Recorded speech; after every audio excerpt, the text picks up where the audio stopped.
Kehadiran Menteri Keuangan Purbaya Yudi Sadewa di konferensi pers di Gedung DPR RI pada Sabtu 6 Juni menjadi perhatian.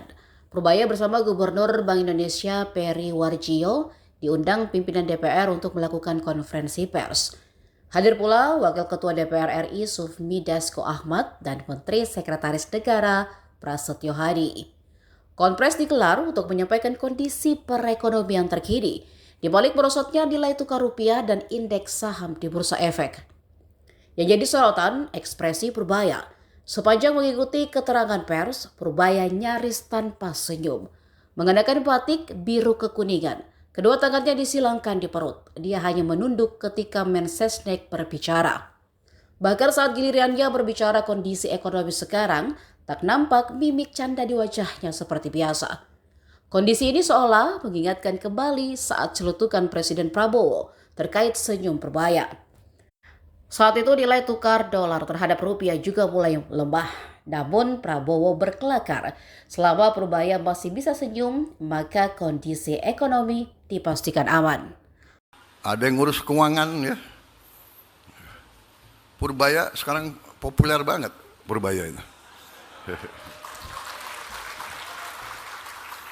Selama Purbaya bisa senyum, tenang aja, nggak usah khawatir itu.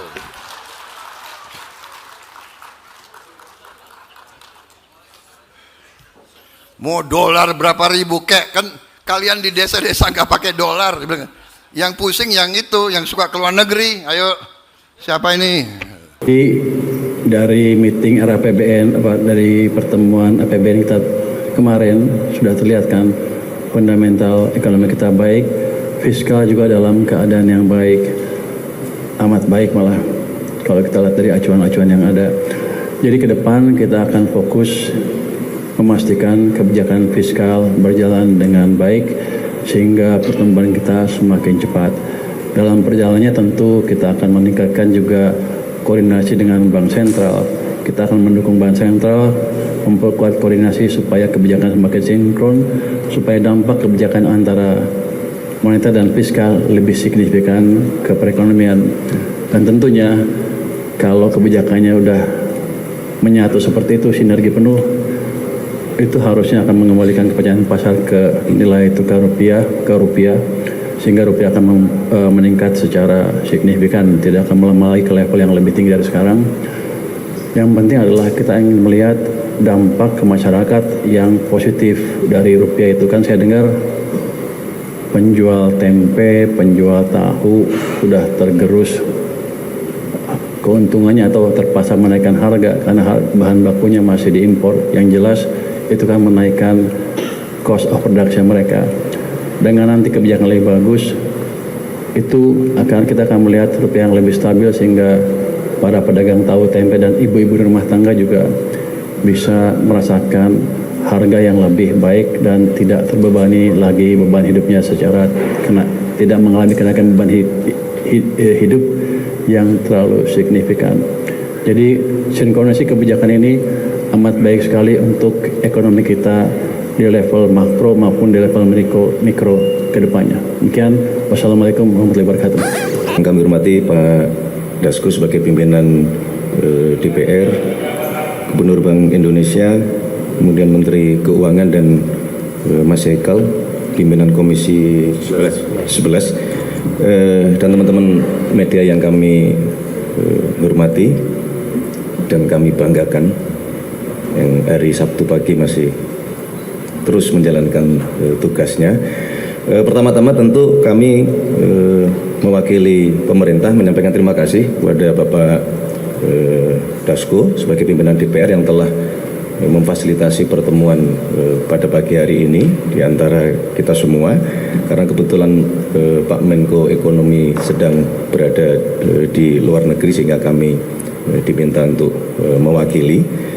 Saya kira ini sebuah gambaran sinyal yang memang kita harapkan, terjadinya koordinasi yang erat, koordinasi yang intens di antara seluruh pemangku kepentingan ekonomi di dalam rangka tadi menjaga baik moneter maupun fiskal kita terus berada di posisi yang kita harapkan.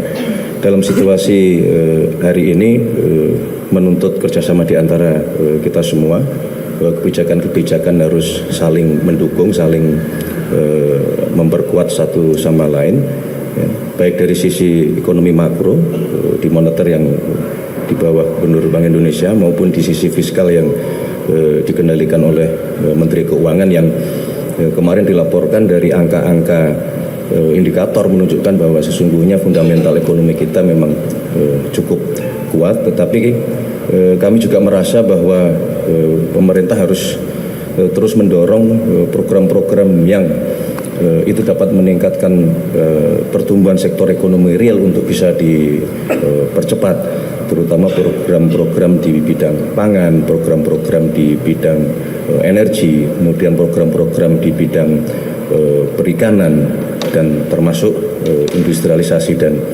hilirisasi. Jadi saya kira itu yang dapat kami sampaikan. Sekali lagi terima kasih Pak Dasko. Ke depan semoga kita harus tetap optimis untuk menjalankan tugas dan fungsi kita masing-masing dalam rangka bersama-sama menjaga ekonomi kita tetap kuat, tetap tumbuh, dan berkenaan dengan masalah nilai tukar supaya bisa segera kembali seperti yang kita harapkan. Demikian, terima kasih Pak Dasko, terima kasih Pak Peri, Pak Purbaya dan Mas Ekal. Terima kasih. Baik, teman-teman media, terima kasih. Terima kasih.